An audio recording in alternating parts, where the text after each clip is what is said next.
Hello, everybody. Welcome to ITCC panel discussion on digital disruption and leadership in the new economy.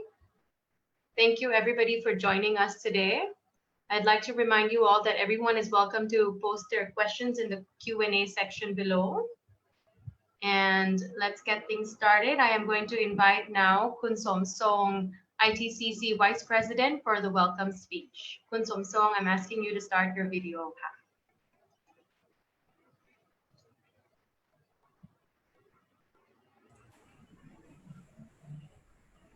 สวัสดีค่ะ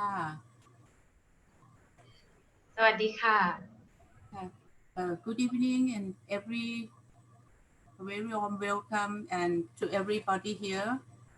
I'm very pleased to be greeting our member and non-member on an online platform. This just goes to show how much our lives are affected and controlled by technology in this new age and how much we should learn to embrace it. Today, ITCC and merchant partner have organized panel discussion on the digital disruption and leadership in the new economy.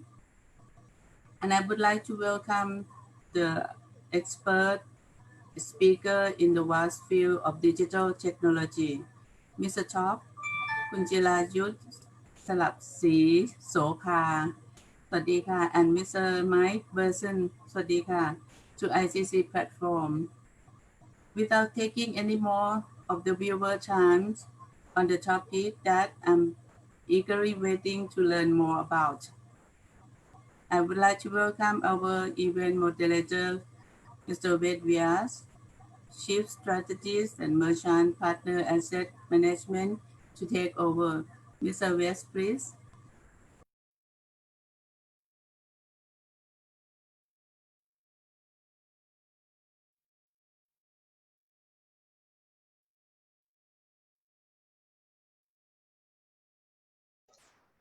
Thank you, Kakun Somsong. I'd like to invite Ved, please start your video.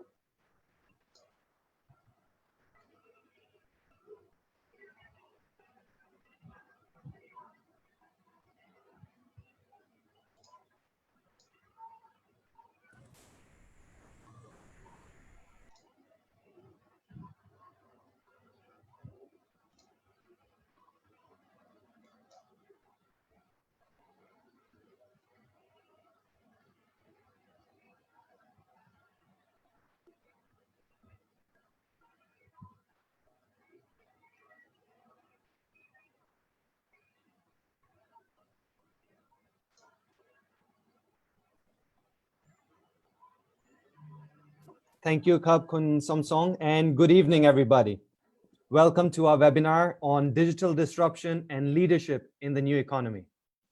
My name is Ved, and I will be your host for the evening. I work as an investment strategist at Merchant Partner Asset Management, and I'm very excited to bring you this discussion with our panel experts today. I would like to thank everyone who is joining us on this call, and I would also like to thank the ITCC for hosting this event. The ITCC has become a hub for fascinating discussions and a unique networking platform for businesses and professionals like myself. About 3 months ago, we co-hosted an event with the ITCC where we presented a mind-blowing vision for the year 2030.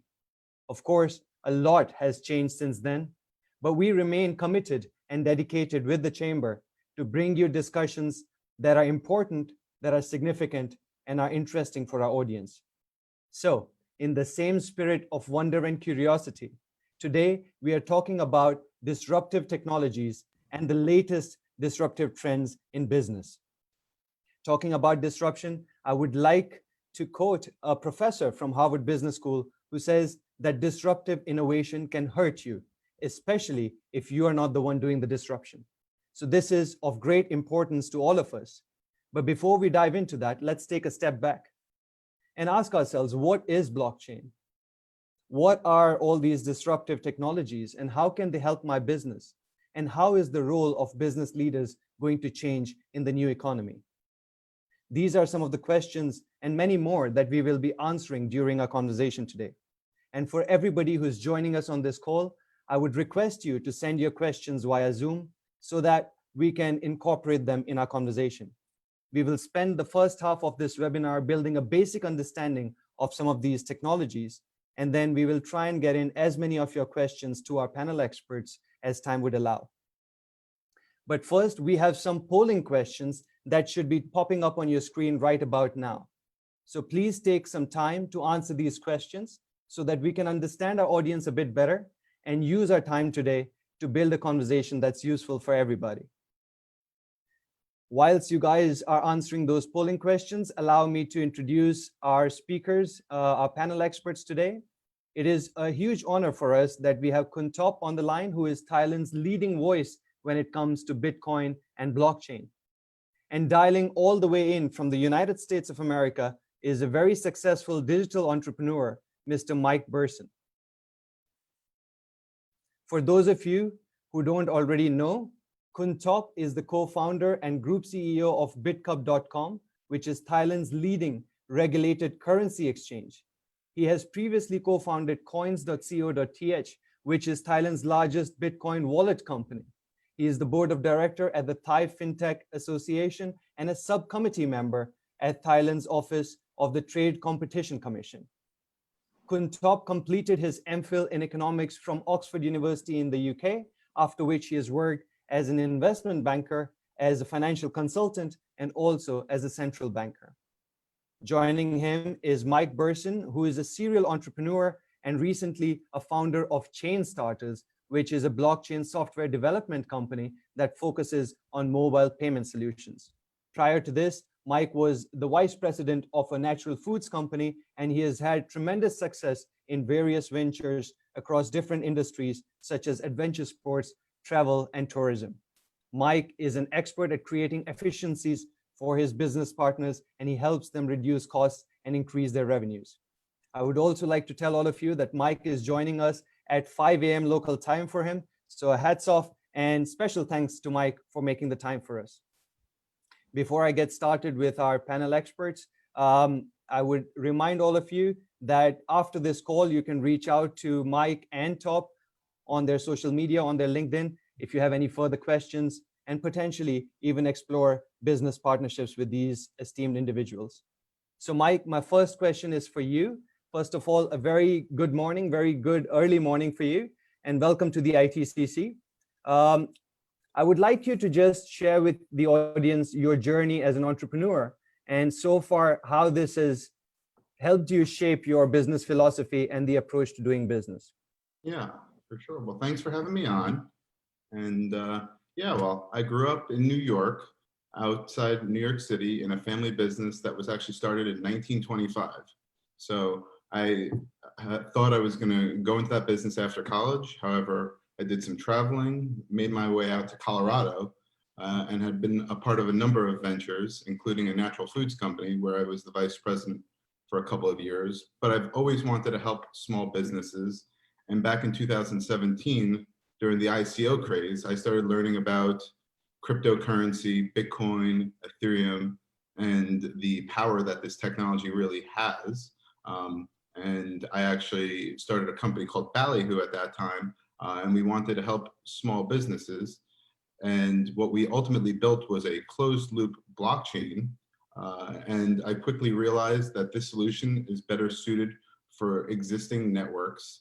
And so we pivoted and started Chainstarters. And Chainstarters has been building a variety of solutions, leveraging our blockchain infrastructure and mobile technology in a variety of sectors, from food and beverage to hospitality. And what's very exciting is I'm actually helping small businesses in the process.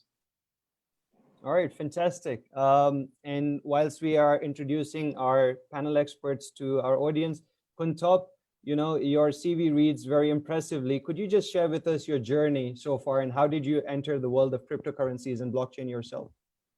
Sure. Thank you for having me here today. I've actually been in the blockchain space for 7 years now. I started from, when I was just a traditional economics student. I went to for the traditional routes, started my way working in a traditional investment banking firm in Shanghai. That's when I discovered Bitcoin in 2013, when the price went up to $1,000 per Bitcoin. That's when I got interested about this new, financial asset. So I started to read more and more, and luckily I stumbled across one article written by Mark Anderson. The article is called "Why Bitcoin Matters," New York Times article in 2013, and that article completely changed my perspective. I saw the other dimension about the potential of the blockchain technology, while the rest of the world was wrong about Bitcoin. Back then, people thought it was a Ponzi scheme, money laundering, drug money, toy money. So I got to see the other dimension that most people didn't get to see. Back then, I didn't know who Mark Anderson was, but after I read his article, that completely changed my perspective.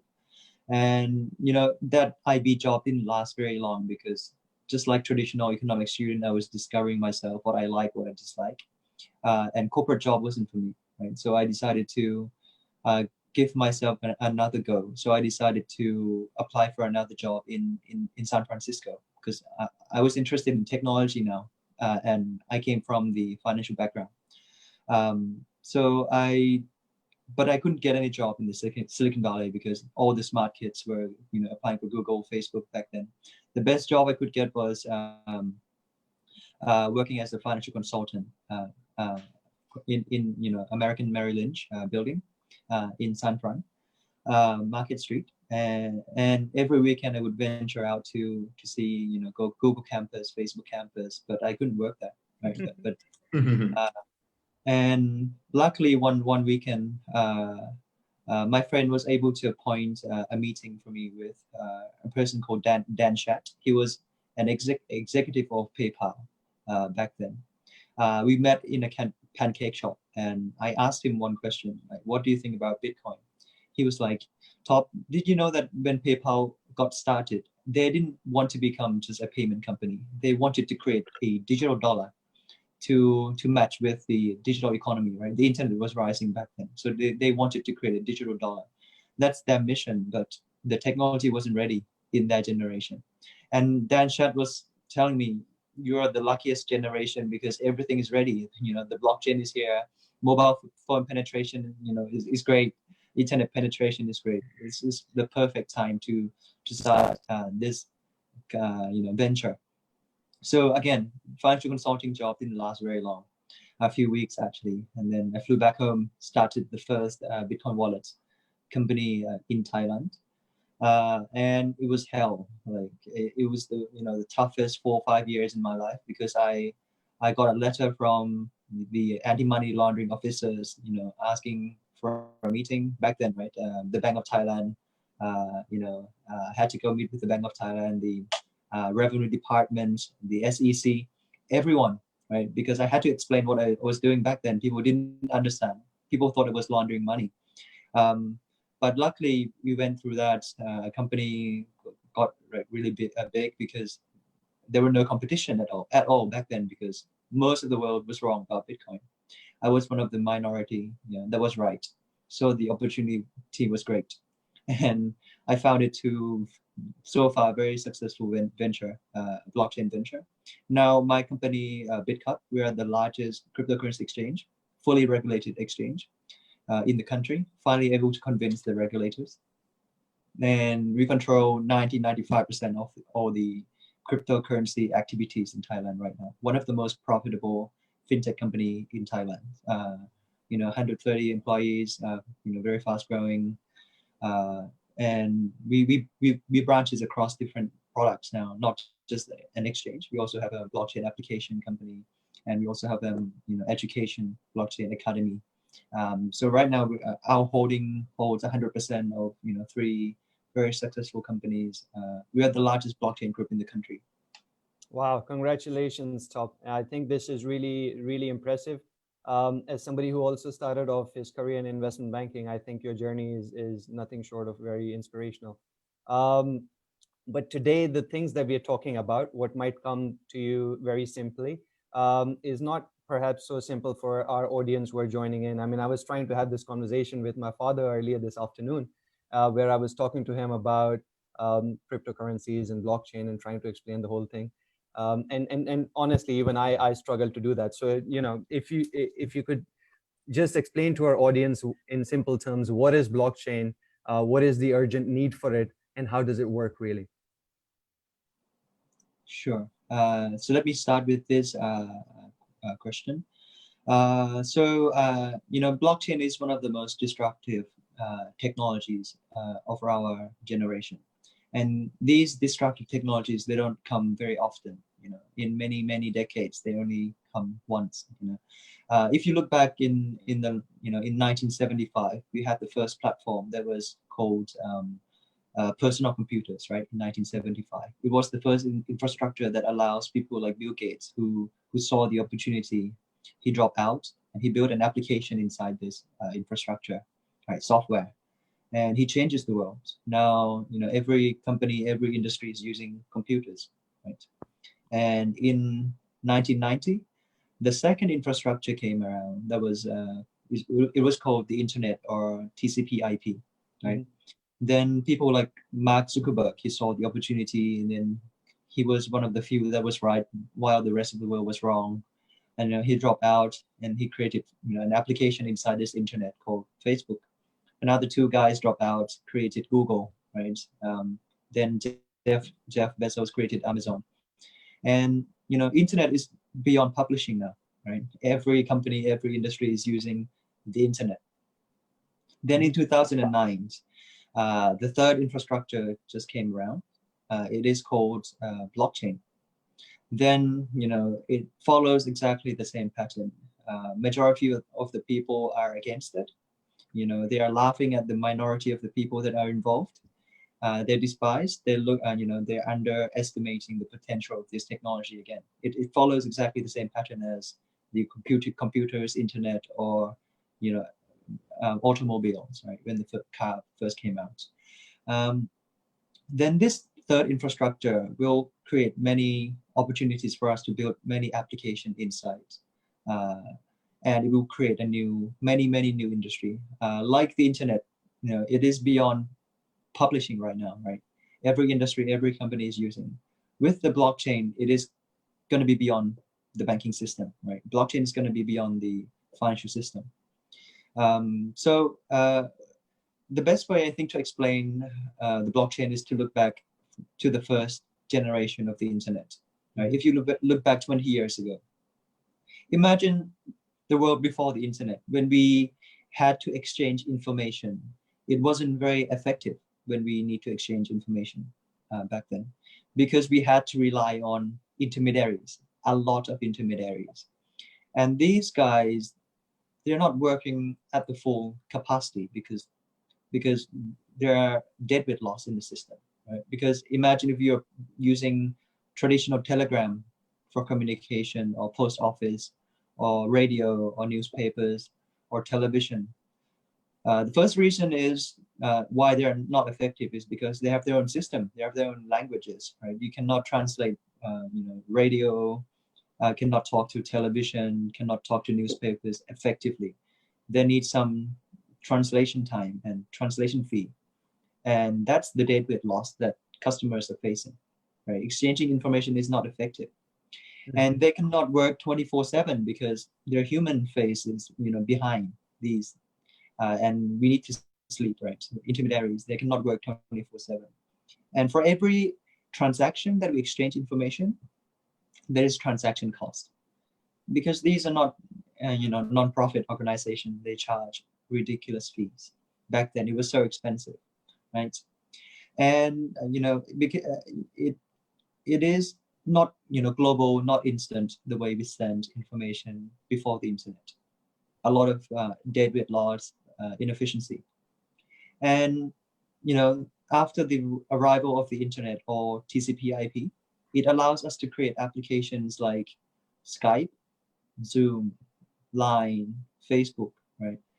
And in the last 20 years, we were able to digitize any kind of information, from physical format of information to the digital format of information. And once informations are in the digital format, the velocity of it is much more effective, much more efficient, right? Because everything is in a digital form, and we can exchange information in a more effective manner. We don't need to pay for the deadweight loss in the system, right? Imagine if you send your file on Facebook, the same file can be uploaded online, on Zoom, on YouTube, on Twitter, on Instagram, right? Every information, speaks the same languages now. Mm-hmm. We don't need to pay for translation fee. We don't need to wait for the translation to happen. It can work 24/7, right? The system, and it is global, instant, and frictionless. And the world is becoming more effective, much more effective in terms of sharing information after the arrival of the internet. It democratized the way we share information. Right? And if you look at the value sharing sector, right? Fast forward 20 years from to now, the value sharing sector is exactly the same as the information sharing sector 20 years ago. A lot of deadweight loss, a lot of intermediaries in the system, right? A lot of middlemen, a lot of inefficiencies. For example, what do you mean by value sharing system right now? Values can be, anything of value. For example, money or gold or land titles or deeds. Mm-hmm. For example, money, when you need to send money from one bank to another, you need to pay for that translation fee, because one bank, they have their own language, another bank speak another language. You need this middleman to pay. You need to pay him for the translation fee and wait for the translation to occur, right? And that's why we're paying 5%, 7% fee for sending money across from Thailand to America, because Thai banks, they don't know American banks, and they don't trust each other. We need a referee, right? International clearinghouse, which is the referee, the judge. And the judge is not working for free. He is charging ridiculous fee, 5%, 7% fees. As a result, the payment system is a closed loop system. It's not an open system like the information web 20 years ago. Information was in a closed loop system before the internet, right? But after the arrival of the internet, we had the open, information web. We can share any information in a frictionless manner without the need of the intermediaries. So the sort of revolution in the information sphere is the same sort of revolution that's coming to the value sphere now with blockchain. Exactly. There are a lot of inefficiencies, deadweight loss right now in the value sharing sector. And they are following the same footsteps, disruption footsteps, as the information sharing sector experienced in the past 20 years. With the arrival of the blockchain, we can think of it as a second generation of the internet. We can call it the internet of value. We had the internet of information in the first generation, where it democratized the way we share information. With the arrival of the blockchain, we can think of it as a second layer of the internet that allows us to build many applications on top, that allows us to share any kind of value without the need of intermediaries or middlemen.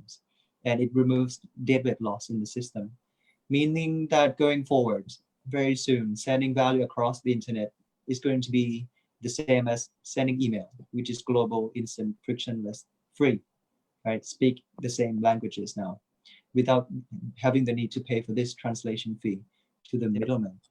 And some people ask me, why did we not achieve this with the first generation of the internet? Why can't we send value in the same manner that we did with information in the last 20 years with TCP/IP, right? The first layer of the internet.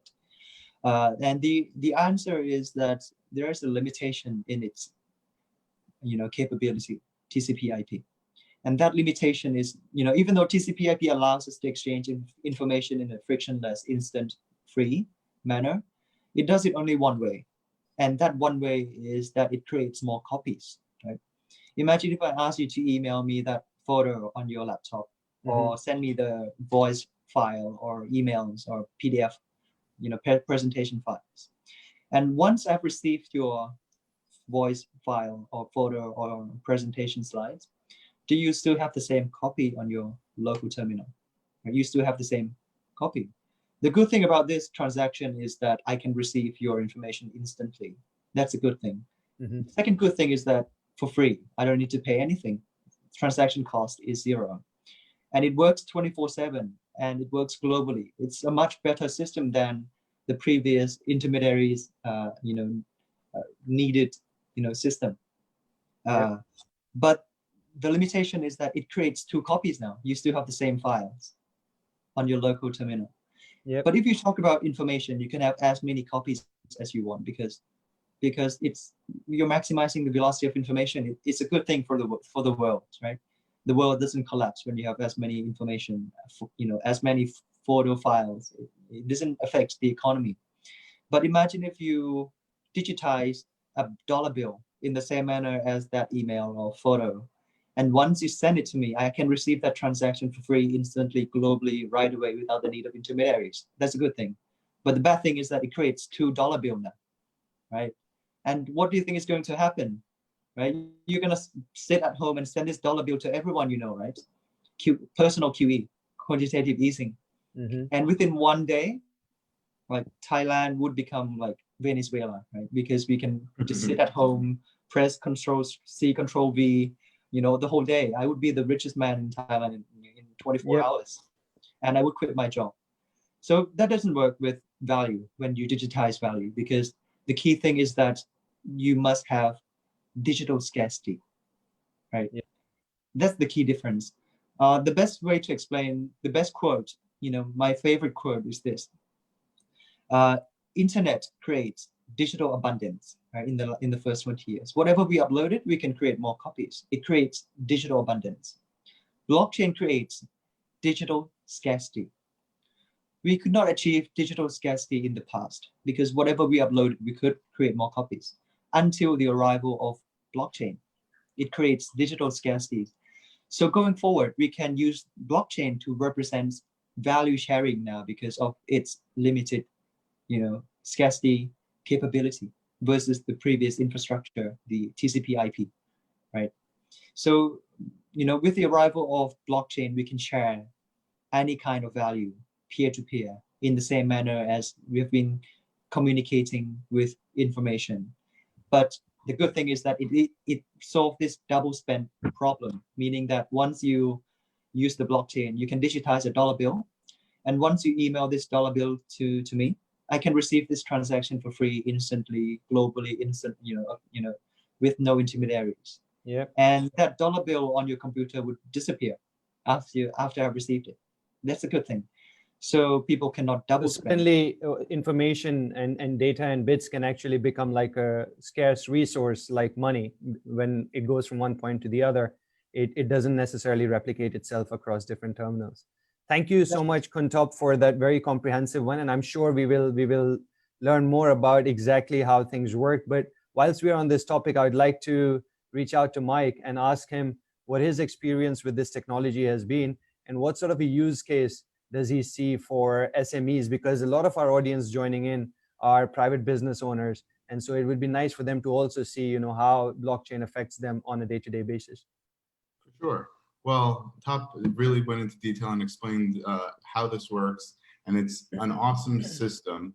And we use this in a variety of different applications, both decentralized for everyone to see, but also closed loop for businesses and enterprises to align incentives. And that's what's a beautiful thing about the blockchain. It's about aligning incentives between all the actors. So we're doing this in the hospitality industry with loyalty programs, and then being able to convert your loyalty points into real value, and then go down the line with vendors and so on and so forth, and have real value that could go up and down stream. And that's super effective in tracking things, but also in understanding and complete transparency between both your customer and on both ends of the spectrum. And then, of course, we're using cryptocurrencies as forms of payment in all of our solutions. So people could easily pay in Bitcoin, Ethereum, and other cryptocurrencies in-app, and make it simple. And that's the idea, is try to, all of our solutions are emphasizing the simplicity in making these instant transactions. I think the early days of Bitcoin, and the first Bitcoin wallet I had was complicated, and the technology is getting better and better. And I think we're at this point now that every single person needs to have a Bitcoin wallet, and everyone needs to understand how this technology works and be working with it, because they're going to fall behind if you don't. Right, and there seems to be a bit of a switch in say, for example, the collective mindset of millennials and young people who are tuning into this new sort of an economic model and a financial model that we are seeing. It seems like modern technologies are building towards a sharing economy, with data moving towards clouds and more distributed ledgers. So how important do you think this whole collaborative mindset versus the competitive mindset that we have seen so far is for the future generations? Collaboration is key to success. I mean, a lot of the things we use are open source, and it helps evolution. If we didn't have that, we would always have to start at square one, and we wouldn't get so far ahead. So collaboration is key, and in fact, that's how Chainstarters really operates. Most of the times, we partner with different companies and build solutions together. And we find that building real relationships, lasting relationships, is how we align incentives in the real world, just like with blockchain, so that everyone wins. And that's the future that we as people need to be creating. Wow, fantastic. We've also got our poll results in, and it seems like our audience has definitely heard of blockchain, and maybe they have some basic understanding of it, but I think they're tuning in to understand a bit more, to see how their businesses can use it. And it's quite encouraging that a vast proportion of our audience, I mean, 50% of them think that they would be needing blockchain within their business over the next 2 years. So Topp, just coming back to you again, with the technology that you have shared with us, this new model of the internet revolution, can you just elaborate a bit more on that and share your vision of what the future looks like that's built on blockchain and all these disruptive technologies, and perhaps what sort of an impact this might even have on the society and politics around it? Sure. I think we're undergoing, the biggest, fintech disruption of our era or generation. It's the most exciting times to be in the financial industry. Because the monetary system of the world is changing, and there are fintech disruptions everywhere. For example, there are lots. Thailand is a very small country in the ASEAN region, right? And if you look at the ASEAN region, about 50% of the people in this region are unbanked or underbanked. They don't really have a bank account, or even Facebook with its Libra project. Mark Zuckerberg was saying that there are 1.7 billion people around the world who are currently unbanked, but within 1.7 billion, 1 billion has a smartphone, has a phone, right? And out of those 1 billion, 500 million has access to the internet. Yep. Right? And if you look at Philippines or Indonesia, in this region, these two countries, especially in Indonesia, there are like 40%, 50% of the population are unbanked. They don't even have a bank account, right? Or even people in the Philippines, they have more Facebook accounts than bank accounts, because the average wage level is quite low in the Philippines. And for example, in Thailand, we export agriculture, but Philippines, they are exporting labor, right? Laborers, right? Nanny, doctors, and every month they would stand in line and send half of their paycheck back home to feed an extended family. Mm-hmm. About $515 billion are being sent every year from the developed world to developing world. We call it remittance flow, remittance. And on average, Filipinos are working at least 13 months per year, not 12 months, because an extra month, that's the Western Union fee. They're charging 10 to 15%, on every one of those transactions out of the pockets of the poorest people in the world. Now imagine with the arrival of Libra, digital yuan, Bitcoin, they can do exactly the same thing, sending money across to their parents to feed an extended family. right? But not 15%, not 10%, not 5%. It's down to 5 cents, right? All they need is a mobile phone that is connected to the internet, right? And that's when you're democratizing financial services to, financial inclusion to a lot of people. You're removing this deadweight loss in the system.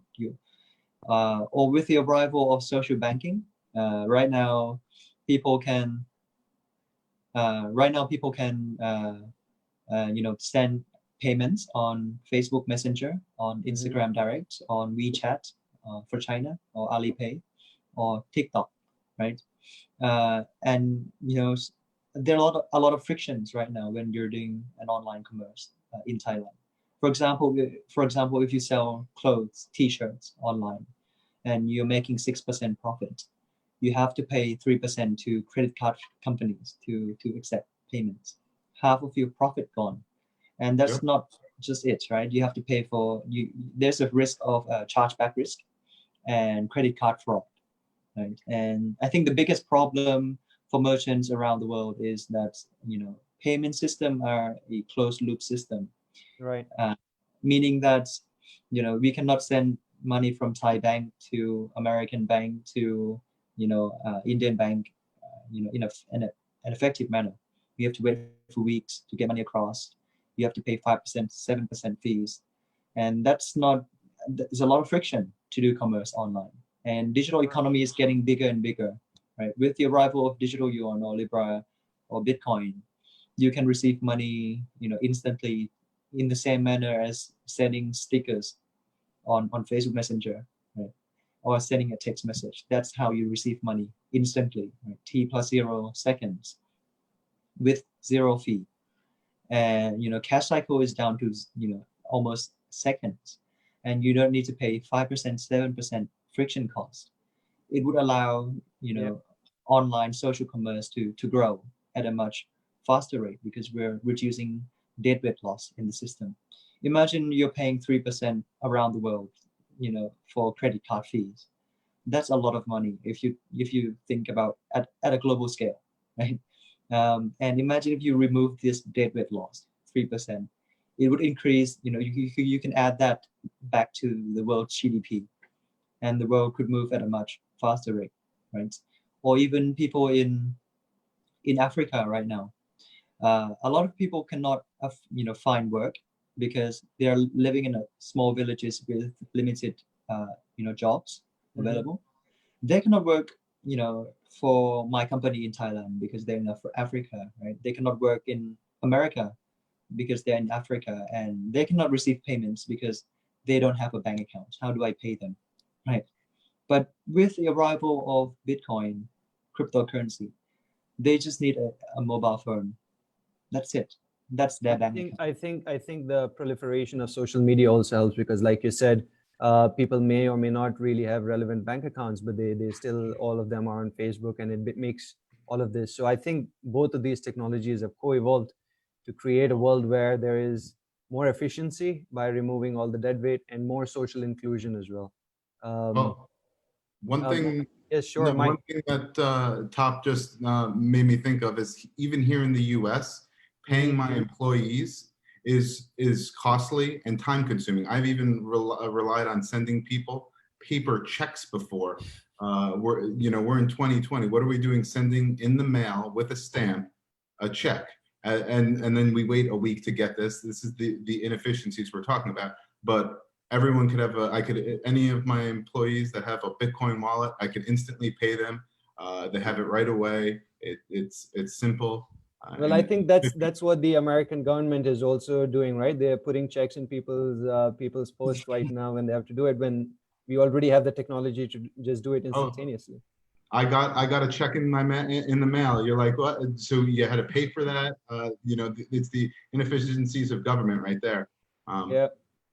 But yeah. All right, Mike, I would, whilst we are talking about some of these things, you've spoken to me about your hospitality business, Lavndr, which is quite relevant in the current situation with COVID-19 and stuff like that. And I think it is in the hospitality business.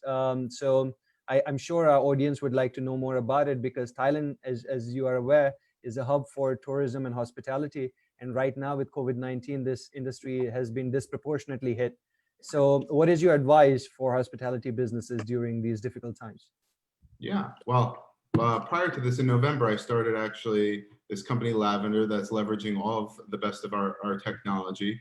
And we had actively been talking to casinos, hotels, resorts, different cruise lines about utilizing this technology in their loyalty and their payments and interactions with their guests. Now, more than ever, this is relevant. So, you know, it's a mobile infrastructure from check-in to checkout, that you do everything touchless. You know, we're even having it where we're checking when you check in, it's taking a selfie, it's checking your temperature. So, oh, you're within a range that now is allowing you to check in. If not, you have to see guest services. So now you've checked in, you could either pick up your key if they don't have digital key, but it's expediting the process. Valet is one of these things that people have talked about as being an issue. They don't want people standing in their lobbies.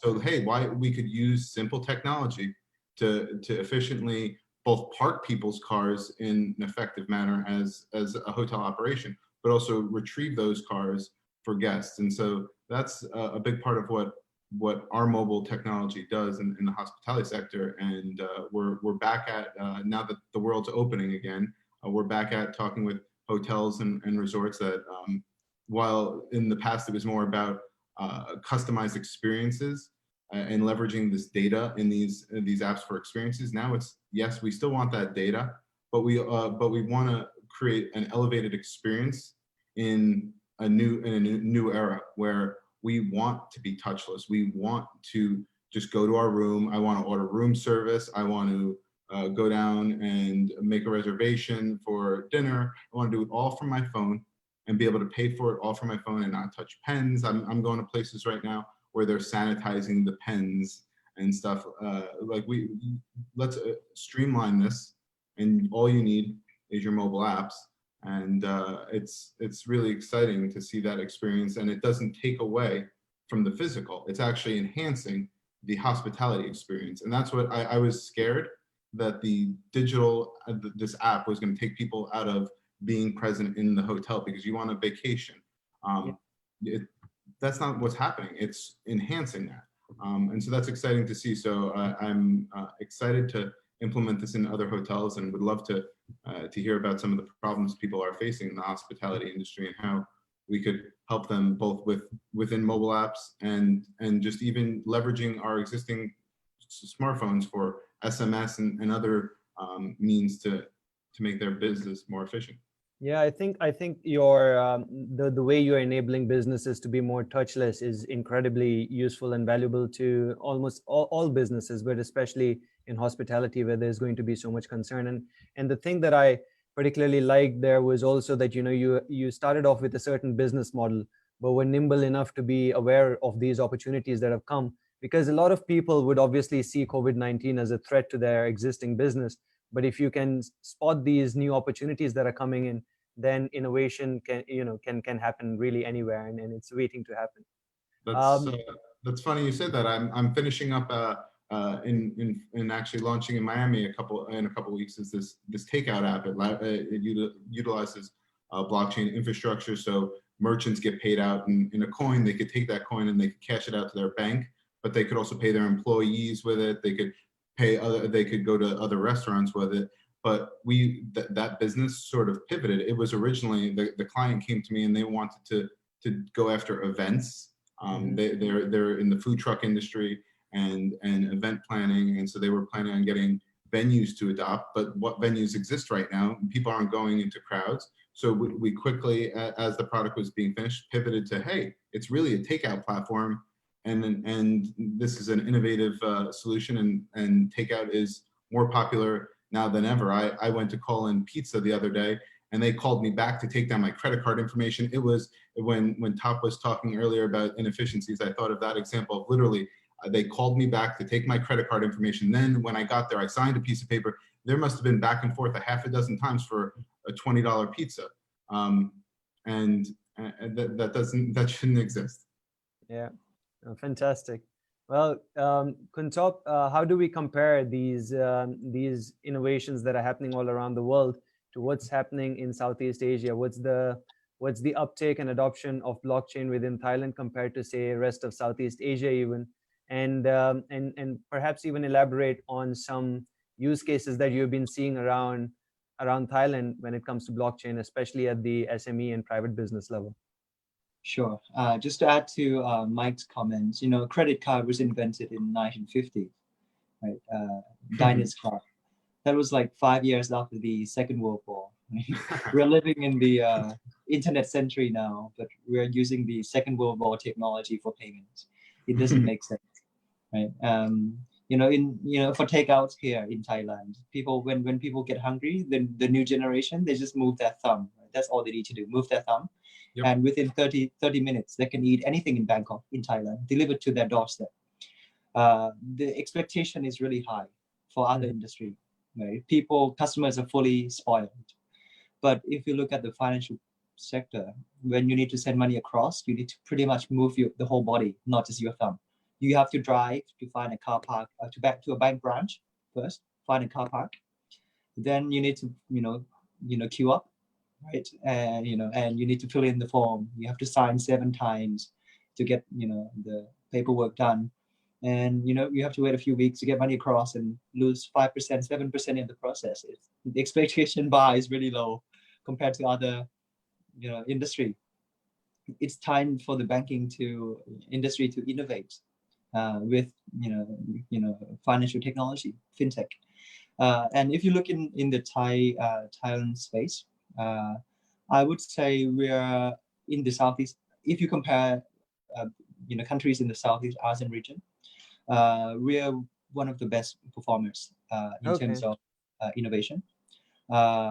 You have to understand that even though we are, in the same region, but every country is so different if you study them, properly. It's not one size fits all. For example, in Indonesia, it's a cash-based economy. People are still using cash mostly, right? And a lot of unbanked, 40-50% unbanked. Internet penetration is not great. And if you look at the Philippines, a lot of unbanked also, right?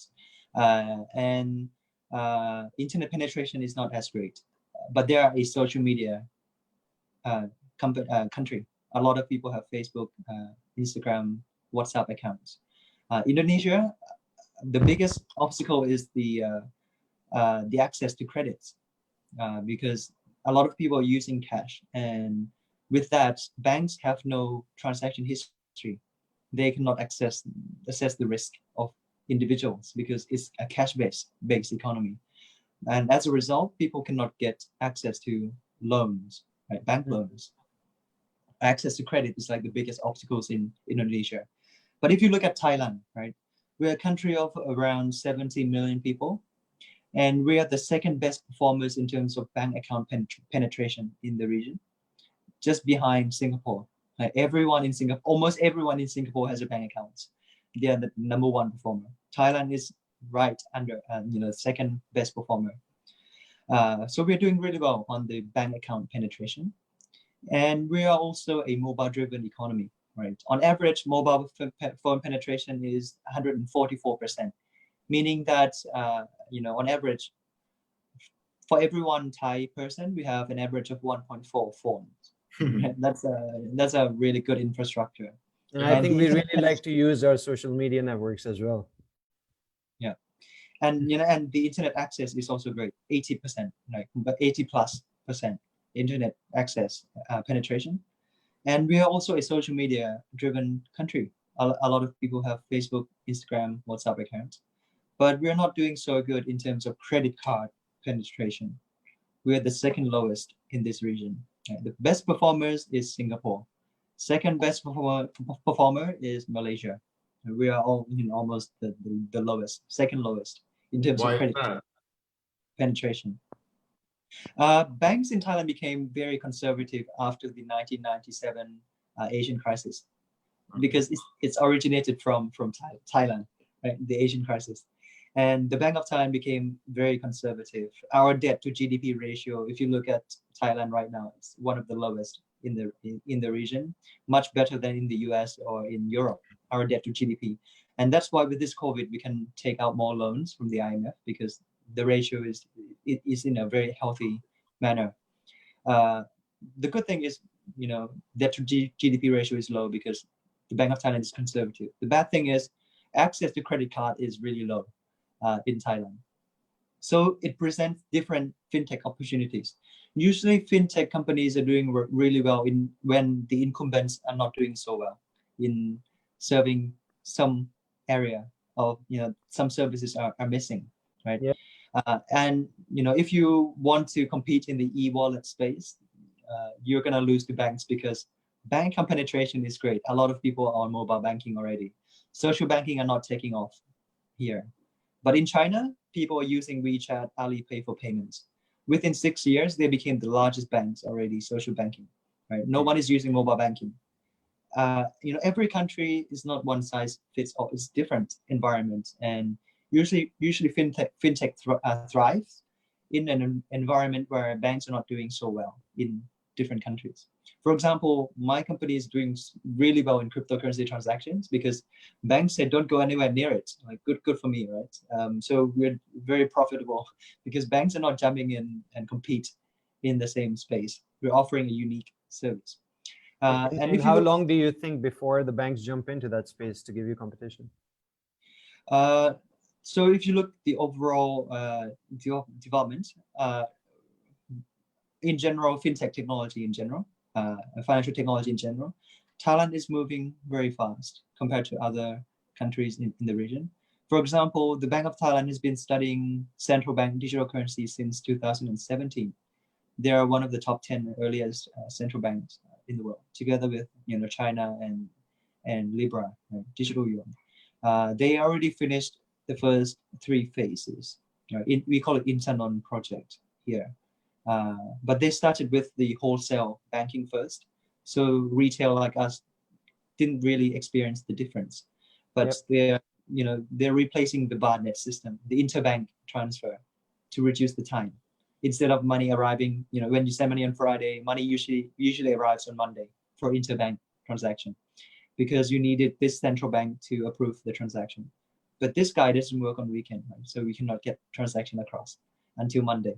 But with the new system, every bank approves, they're using Corda, right? R3 group, CEV group. They're using Corda blockchain. It's a closed private blockchain. Banks are, coming together and using this system for interbank transaction.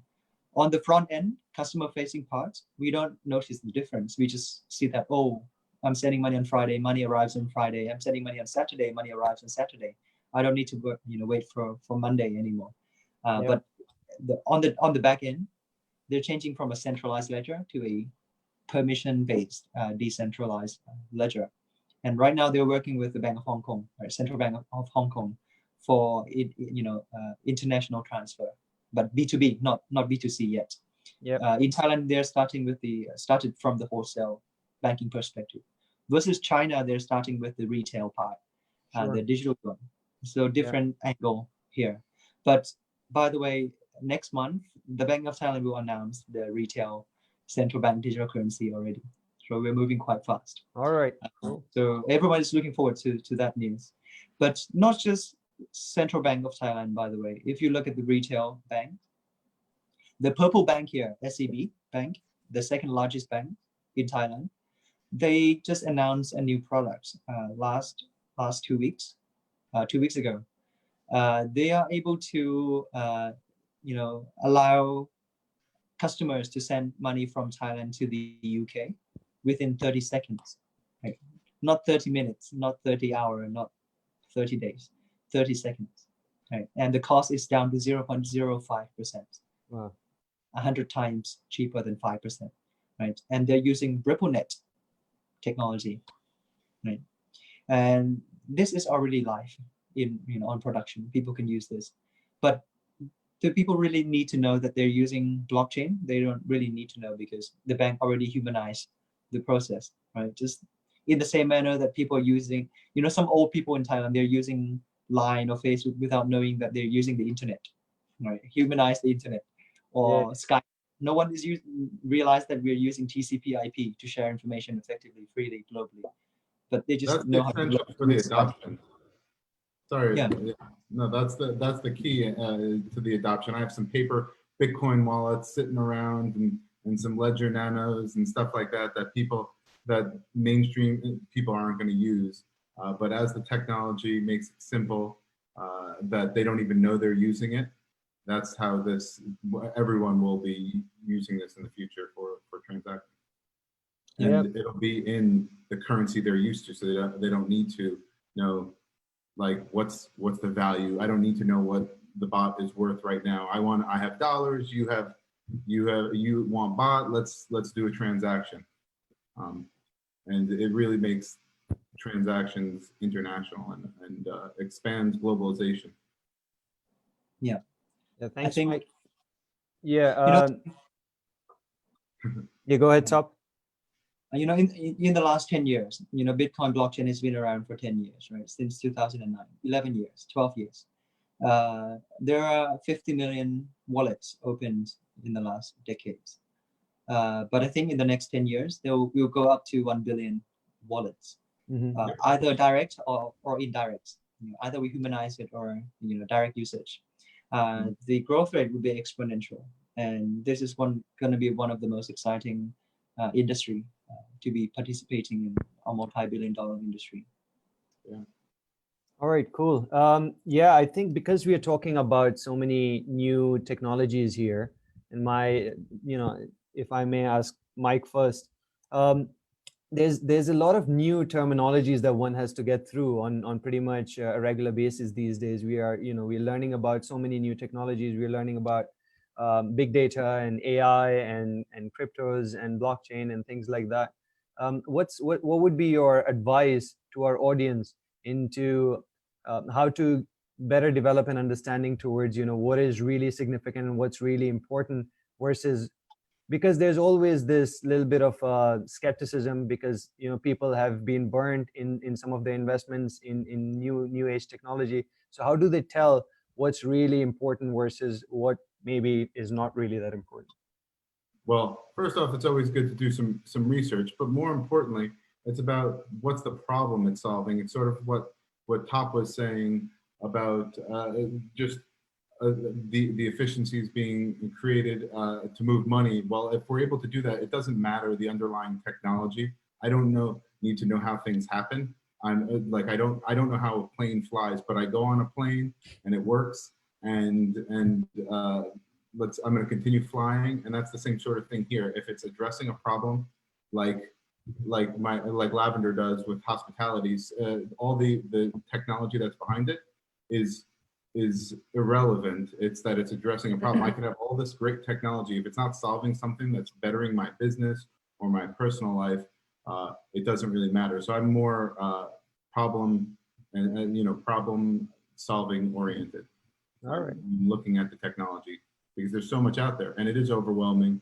And there's AI this and crypto that, and there's the ICOs. So it's always good to do the research, but then how is this going to better my life is what I ask myself.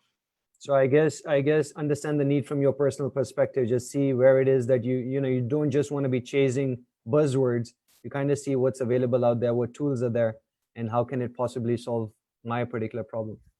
Exactly. All right, cool. Yeah, we are running towards the close of time, but I think we can run a few minutes over. I'm getting a lot of questions on the crypto side of things as well, and Topp, maybe you'd like to take this. I've got audience who are asking me about XRP, who are asking about various other currencies, and of course a lot of the people, they have invested in ICOs and in cryptos before. So what's the outlook for cryptocurrencies just generally? And there's also talks about the world trying to reduce their reliance on the US dollar. So where do you think the most potential lies within the crypto space? Sure. By the way, I cannot answer that question with 100% certainty, right? That's $1 billion question. Yeah, sure. And if I know the answer, I would not be opening up an exchange, right? If I know which and you'd which probably not currency necessarily. is going to take off. So I can only tell you the history, and you need to predict your own future, right? I've been in the space for 7 years. I came into this industry in the first spike. The first spike, Bitcoin blockchain, came around in 2009, right? Early 2009. White paper came out in 2008. And then, there's this Bitcoin halving that happens every 4 years. The supply of Bitcoin is halved every 4 years, right? So after 2009, then we reached the middle of 2012. That's the first halving. The supply of Bitcoin is reduced from 50 Bitcoin to 25 Bitcoin every 10 minutes, right? The new minted, when you find the solution to the hash function. So the price went up from $11 to $11 to $1,150, and that's when I came into the space in Shanghai. That's when I got interested in this financial asset, right? In 2013, it didn't go up right away, right? The first halving came in the middle, half, I think in June or July of 2012. Then price went up in 2013, 6 months after that. Then the price gradually dropped from $1,000. That's when I started the company, right, already. And the price gradually dropped to like 500, 600, down to $200, and then it came up until the next 4 years. Yeah, that's we have some speakers asking us exactly about that as well. That why is cryptocurrency so volatile, and why do I keep losing money in there? Sure. And after the first 4 years, when I started the company from 2013, then the second halving came around at the end of 2016, right, on the December 2016. Then it took about 6 months, and towards the middle of 2017, price went up from $650 to $20,000 per Bitcoin, and that's when the world heard about Bitcoin in the second wave, from $650 to $20,000 per Bitcoin. Then the price gradually dropped again in the next 4 years, until we reach around $5,000. And last month, on the 10th, 11th, or 12th of May last month, the third halving came around. Right, from the supply from 12.5 Bitcoin is down to 6.25 every 10 minutes, and price jumped to $10,000 per Bitcoin. But it's not 6 months yet. So, if the history repeats itself, then, the spike is happening, could be higher than the previous spike. Because if you think about it, price in 2012 was $11, went up to 1,150. Then it gradually dropped to 650. But $650 is still higher than the previous $11, right? And $650 went up to $20,000, and price gradually dropped in the last 4 years, in the next 4 years, until it reaches $5,000. But $5,000 is still higher than $650, right, before the spike. Then, it could be, I don't know. That's the $1 billion question. If I know, I would not open up a company. So I cannot tell you. I can only tell you the history, and it's your own to tell the future. But it's basic. I think it's the basic economics. When the supply is limited, right? It's predictable that it will reach 21 million in the year, 2140. Another 120 years, it will reach 21 million. Right now, there are around 18, 19 million Bitcoin around, not fully 21 million yet. And the supply is reduced every 4 years. The supply curve is fixed, right? Economics, supply curve is fixed.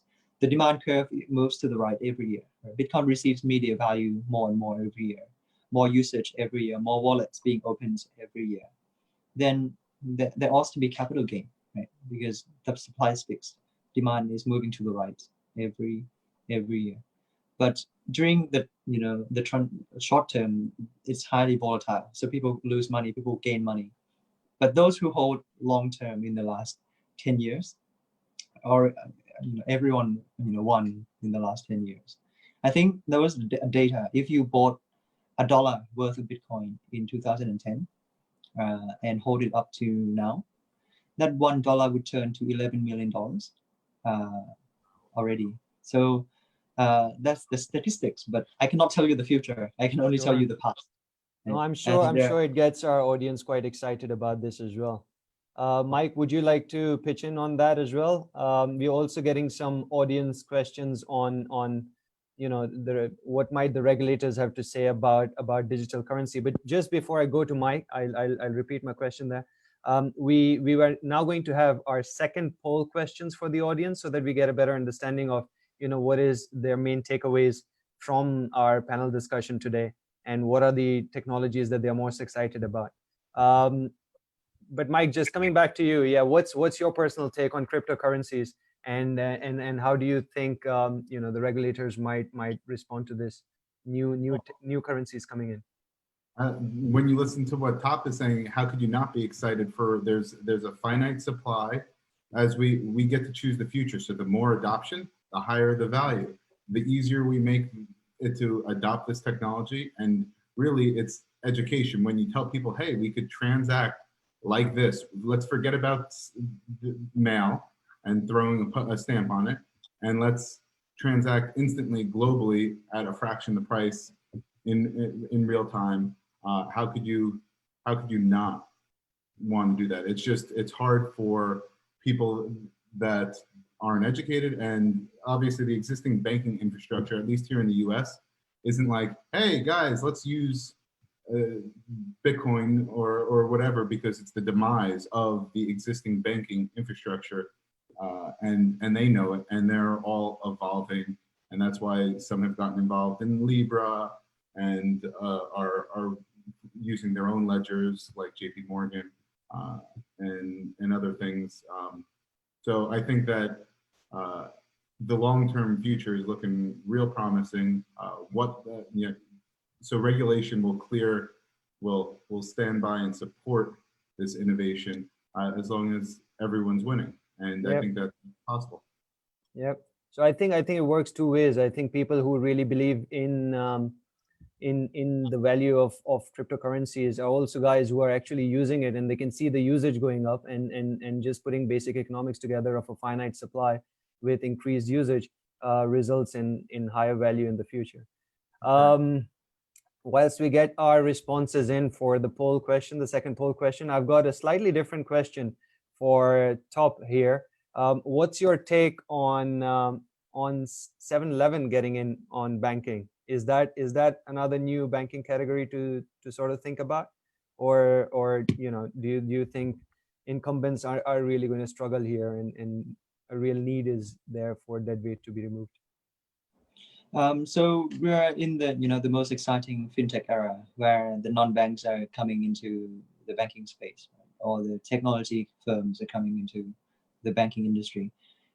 So there's a new partnership going on where the front end customer facing part is going to be the technology platform, right? People are going to be opening their bank account with Google. Google came out with a checking account, or people would be opening up account with Facebook, Apple credit card, and Grab, Uber, Line Man for loans and payments. But they're still partnering with traditional banks. Traditional banks will become a back-end utility provider on the back end, doing borrowing things, capital intensive, low profit margin, things like keeping customers' deposits, very costly, capital intensive. Things like reporting to the anti-money laundering officers. You can carry on doing that, right? And all the most exciting parts, all the most sexy part of banking, the most profitable part, would be the fintech or the technology company. Okay. Things like sending money, things like giving out loans. It would be a technology company doing that. And the reason why this is the new banking model of the future is because those tech companies understand customers better, right? Understand customers' journey better. They have the most active users on their platform, and those with the most active users have more bargaining power, right? They would obviously choose the most sexy part in banking and push the boring part to traditional banks. And imagine if banks are not willing to collaborate then the fourth bank would want to become the first bank, right? They would partner with the technology arm first, company first, and they would get access to a big pool of users, and they would become the biggest utility provider in Thailand right away, the biggest bank. So it creates a competition, pressure for this, partnership to happen, where the front end customer facing part would be technology company, the back end utility provider would be traditional banks, and the most profitable part of banking would be the front end. The technology company would close down this fintech gap, because if the traditional banks are servicing customers, then the expectation bar is really low. You need to move the whole body, sign 7 times, paperwork everywhere, right? So wait for a week. Where in other industry, people would just move their thumb to get access to a service. This fintech gap is huge, and that's why players like 7-Eleven or technology companies coming in to close down this, expectation bar and the current service, banking service, to close down this fintech gap by delivering a better service to customers. And we obviously see this trend everywhere, where Apple is partnering with Goldman Sachs, but Goldman Sachs logo is on the back. Apple logo is on the front, right? Front end customer facing, back end utility provider. Google is offering checking accounts, but they're partnering with traditional banks for keeping customers' deposits. All the capital intensive part, you can do it. But money transfer, I will do it, right? Google Wallet, Google Transfer. So it becomes this, new partnership model of the future. That's why, in the next 2 or 3 years, we're going to hit this epiphany, the disruption point in banking, the most exciting industry to be in right now. In the next 2 or 3 years, it's going to be like a tsunami, biggest disruption coming into the banking space. Right. So, I mean, if I'm to use your analogy of this being the second sort of internet revolution, in the first one, you could argue that it was the telecom companies that ended up becoming utility providers, and then the internet companies were building the value add on top of that. Now you're seeing, banks and pretty much all the traditional businesses becoming the utility provider, and then there are fintech companies coming in and taking the more attractive part of the thing. But surely this is something that banks are aware of, and when you talk to your banker friends, what do they have to say about it? I'm sure they see a lot of value, and I think around the world we're seeing banks also wake up to the fact that fintech is posing a real threat to their existing business model. I think that's a great example. Telcos, right? The telcos industry, they were making a lot of money 20 years ago for international phone calls. We had to pay 30 baht, 60 baht per minute to get the phone call across, because Thai telcos speak one language, US telcos speak another language. Then this intermediary, and they charge ridiculous fee for one phone call to get across. Then they invested in infrastructure, right, to get a landline happening. And it's costly. Those are sunk costs, right? Initial investment costs that then they eventually need to pass on to customers. And that's why they need to charge ridiculous fee. After the arrival of the internet, there comes Skype, right? Skype doesn't need to invest in landlines, infrastructure. They just build an application. Application is light in terms of capex, no sunk cost, no initial investment cost. Yep. Not infrastructure, application. And they are tapping on free open source infrastructure called TCP/IP to get the call across for free, instantly, globally. Like we are doing right now as well. Exactly. So as a result, Skype can onboard as many customers as they want for free, because there's no initial cost. Regardless if you're rich or poor, you can do international phone calls for free. Unless telcos, right? They're only a service, rich customers, because poor customers cannot afford this international, too expensive for them, right? So Skype kind of democratized the way we share information, or Facebook or Line, right? With the use of open source protocol, TCP/IP. Sure. They are building application, they're not building infrastructure. And if you look at banks right now, looks exactly like telcos 20 years ago. They invested heavily in infrastructure. Bank branches everywhere, armor trucks to move money across, ATM machines around the country. Those are sunk costs, initial investment costs, and they need to pass on to those costs to customers. That's why they charge ridiculous fee even for domestic payments. And to get money across internationally, Thai banks don't trust American banks or UK bank. They need a referee, international clearinghouse, to get money across. Exactly the same model as Ford company 20 years ago. And we pay 5%, 10%, 7% translation fee to get value across. There comes blockchain, open source protocol, just like TCP/IP, but Internet of Value has arrived. Then my first company is a Skype of banking, right? It allows people to send money across. I just built an application. I didn't invest in bank branches, ATMs. I just built one application, and people can use my company and tap on free infrastructure called Bitcoin blockchain, an open source protocol, to get money across for free, instantly, right? Without the need of intermediaries, just like how Skype tap on TCP/IP. Right. So I think this is a great example that blockchain would come in and democratize the way we exchange value. Right now, the best telcos company are the one that provides the best, internet data, not phone calls. No one is using them for international phone calls. Absolutely. Right? The biggest telcos are the one that provide the most internet data now. So they adjusted their business model. And same with banks. Right now, they're charging you per transaction. In the future, it could be the same as the telcos model, where you pay a subscription fee per month, and you can send maybe 1,000 transactions per month, just like phone calls. You can do 1,000 minutes per month, and you just subscribe into this subscription package. It could be the same model where you can get money across for free for 1,000 transactions for free if you subscribe, I don't know, $50 per month subscription fee. Banks will need to adjust their business model. They cannot charge per transaction anymore, right? Same as telcos. Before, they could charge per transaction for phone calls, but now they need to charge subscription fee per month, and you can do unlimited phone calls, right? So that's the same evolution that is going to happen, I think. That's really fantastic. Kuntop, I'm just going to switch over to Mike very quickly, and then I'd come back to you, and maybe you can pitch in on this question a bit as well. We're getting a lot of audience asking this question, and I think what we're talking about is really cutting edge innovation here.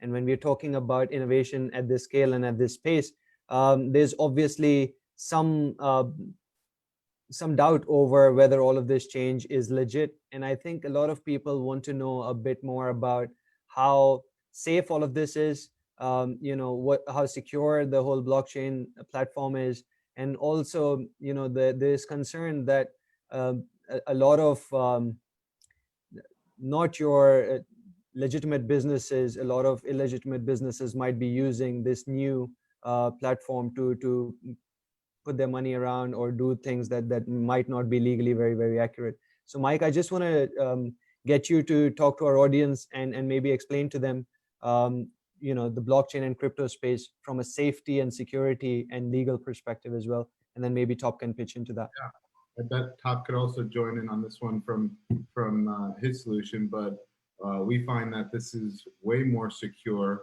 than any sort of existing infrastructure, existing banking infrastructure, as long as the money is entered in through a legitimate place where there's, in most sites, there's KYC that I'm sure Topp does to get people to enter the system. Out here in the US, we use Coinbase, and a lot of my merchants are using Coinbase Commerce, and they go through an extensive KYC process. Everything is really tracked, and people should feel more comfortable. I trust the crypto technology way more than I would trust the existing banking infrastructure.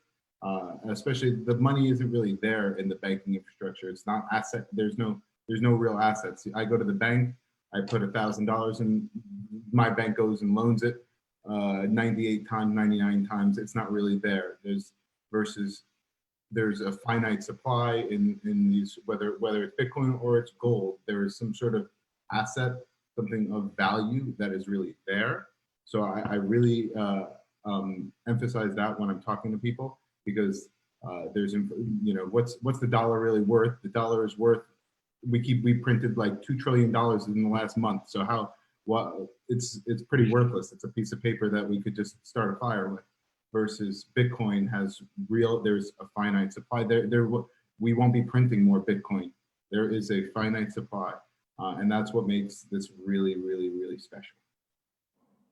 Yeah, cool. I think we can get Topp to pitch in on that side as well, just allay the concerns that our audience might have. Because again, this was a question, say for example, when I was talking with my dad earlier, and I was trying to explain to him how blockchain works from my limited knowledge.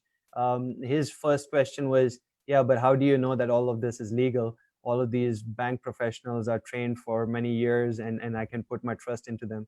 But how am I going to put my trust into real nobodies?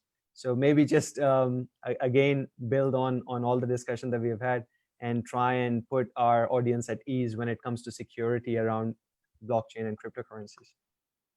Sure. And by the way, for Thailand, it's completely legal. We have a special license from the Ministry of Finance. We are a financial institution, a new kind of financial institution, fully regulated under the SEC. So everything is completely legal in Thailand. But I think the best way to explain to your dad is to give an analogy so you understand blockchain better, how it works in terms of security. Let's think of two villages, right? Let's talk about the first village first, a centralized village, which is the current world we are living in. Say if in this village there is me, that's you are the head of the village, the bookkeeper, and then there's Mike. Then imagine if I need to send $1 bill, $100 to Mike. The current system forces me to walk over to your door, right, and knock on your door and say, "Vet, can you please help me? I need to send $100 to Mike," because me and Mike, we don't know each other. How do we know that no one is going to? Who am I going to cheat? Right, the system. So we need you, as a bookkeeper or the head of the village, to keep accounting of how much everyone has in this village. You have a book. Yeah, you're the bookkeeper, the accounting book, the ledger, a centralized ledger. Same with Mike. When he needs to send me $100, he needs to walk over to your house, knock on your door, and ask you for a favor. That can you please help? I need to send Topp $100. After a while, you became the most powerful person in the village because we need to ask for your help. Right? Yeah, I'm Rothschild basically. Yeah, and then you started to come up with. After a while, you started to come up with different rules. Right? You said, guys, my hands started to sore from writing in my accounting book how much everyone has. I'm going to start charging you a small fee for this activities. Right? And after a while, you came up with a different rule again. Guys, I don't work on weekends anymore. Come back on Monday.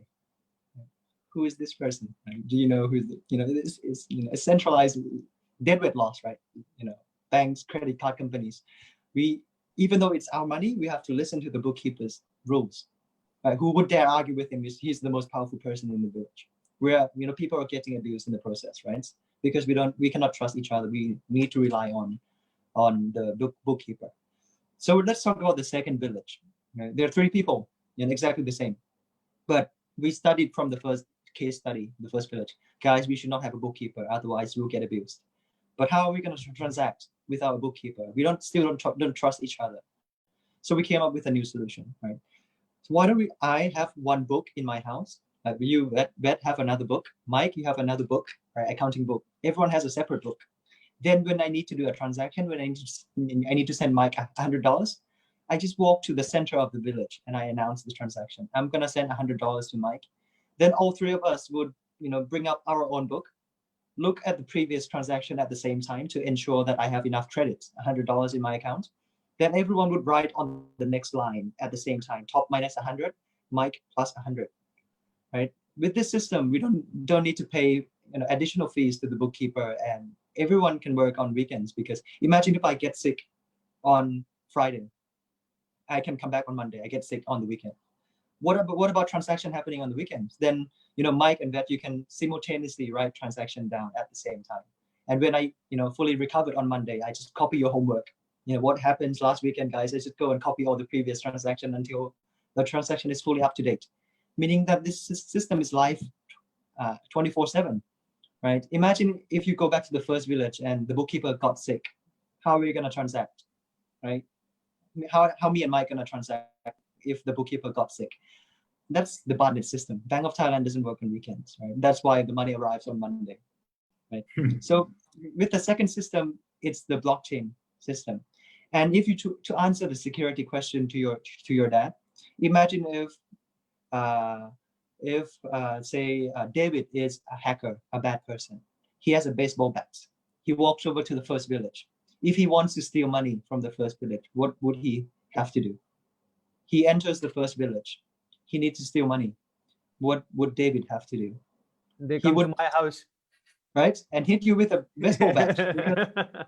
Because you are the only person with the ledger of how much everyone has in the village, right? That's why we heard all the time, like ATMs hacks, banking hacks, credit card hacks, because hackers know which door to knock. It's a centralized, single point of attack, right? That's why we hear, hacking incidents all the time about banking. Hackers know where to go to. And imagine if David walks over to the second village and he needs to steal money in the second village. What does he have to do now? He has to go around beating up everybody. Right? More than 51% of the people in the village. The more people, the more baseball bat hits, right? The harder for him to steal money. So which village is safer now? Right? The first village or the second village? Which one, if I'm a hacker, or if you're a hacker or a thief, which village would you go? Which one is easier to steal money? The first village, right? To hit one person instead of hit everyone in the village. Yeah. So if people are saying that blockchain has been hacked, do you think the bookkeeper is still here, right? He keeps more value. The centralized system holds more value right now, banking system. Yeah. Right. It will be gone longer than the blockchain system. Instead of hitting 3 people, right? Hacker would go and hit one person instead. Hackers are rational. Fantastic job, Topp. Thanks a lot for explaining it to us in such simple ways.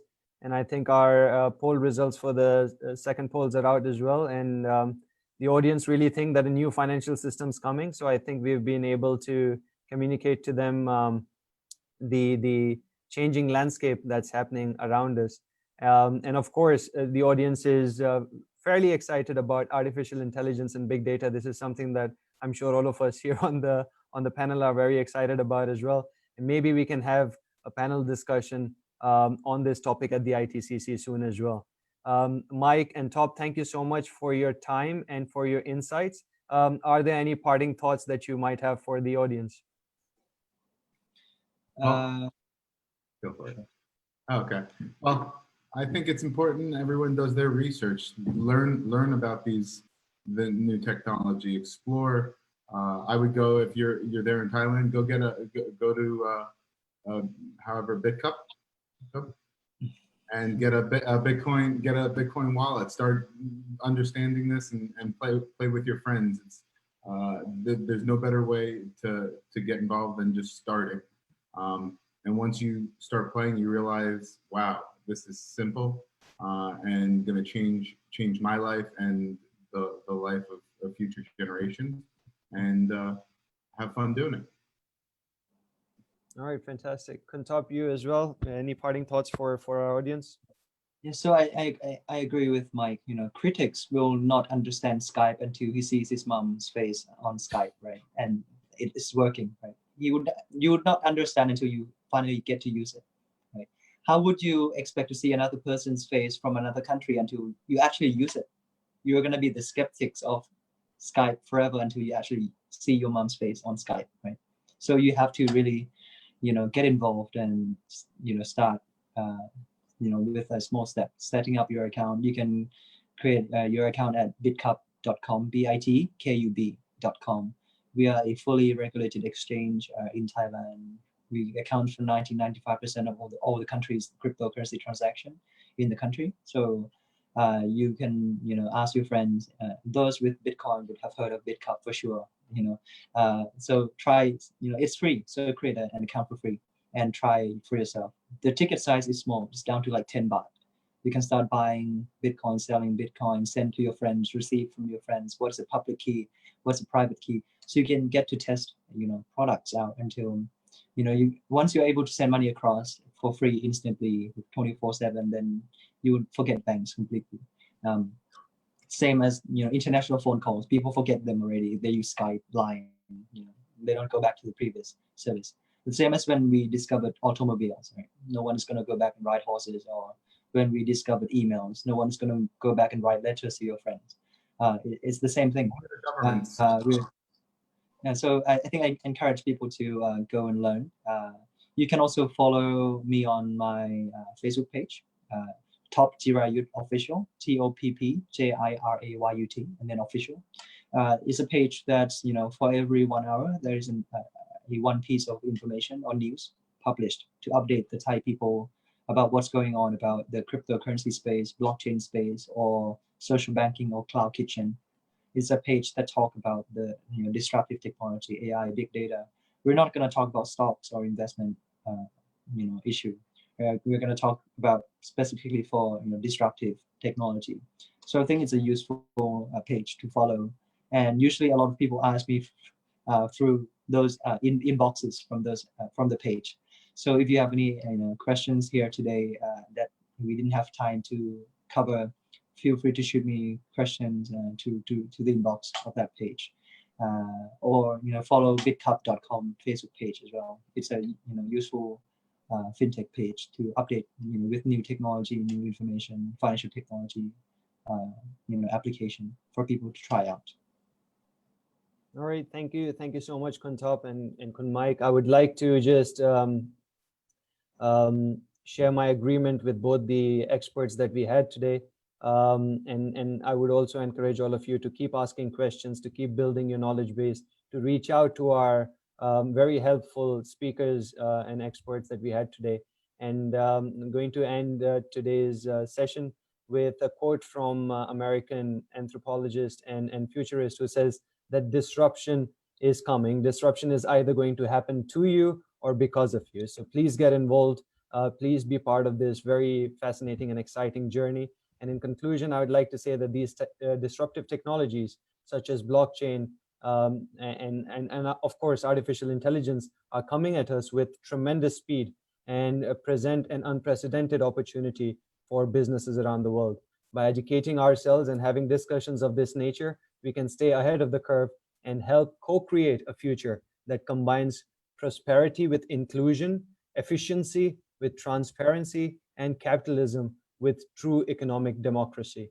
So thank you so much for everybody who's joined in for our session today. I'd just like to remind our audience that we have some amazing events coming up next as well.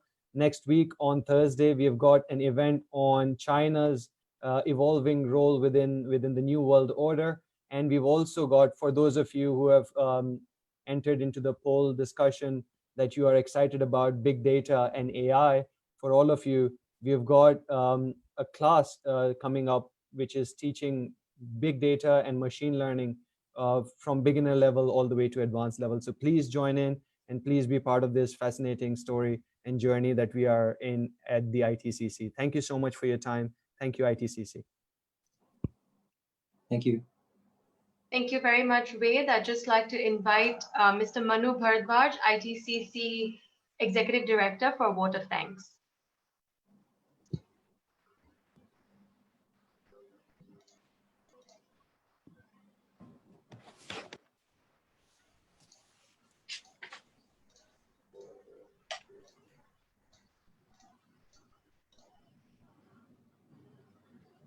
Mr. Manu?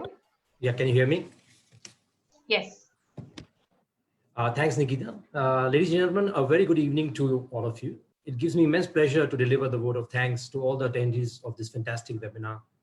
I, on behalf of Honorable President Mr. Ravi Sehgal and the Executive Directors of India Thai Chamber of Commerce, would like to thank our chief guests, Mr. Jirayut, Srupsrisopa, Khun Topp, and Mr. Mike Berson, CEO of Lavndr Hospitality Company in the US, and Mr. Ved Vyas, who is a CFA at Merchant Partners Asset Management Company, for gracing this webinar with their insights and inputs. Indeed, today's event has been very informative, practical, and enriching experience for all of us. I was very happy to have joined this event, and particularly Mr. Topp, when he spoke about how internet has changed this world, and after the internet, since 1975, when the PC came in, after that, how blockchain technology has taken over and how it is going to be the future. Particularly, he also cleared to us that it is legal in Thailand to use blockchain technology. And so This is the most important point, because people are afraid of what is going to be the future, how it is going to be, whether it is legal or not in Thailand to use technology like blockchain. And Mr. Mike, who spoke about how in the US blockchain is being used in the hospitality industry, how payments can be made and how it is becoming cashless. So the future is bright with blockchain, and a lot of points were clear today due to this event. I would like to once again thank everyone for having joined this event. Thanks a lot, and please do join us next time in our event on the 11th of June as well. Thank you very much. Thank you very much, Mr. Manu. I'd just like to quickly invite Mr. Mike, Kun Somsong, Ved, and I think Mr. Topp has already left for a final goodbye. Everyone still wants to look at you.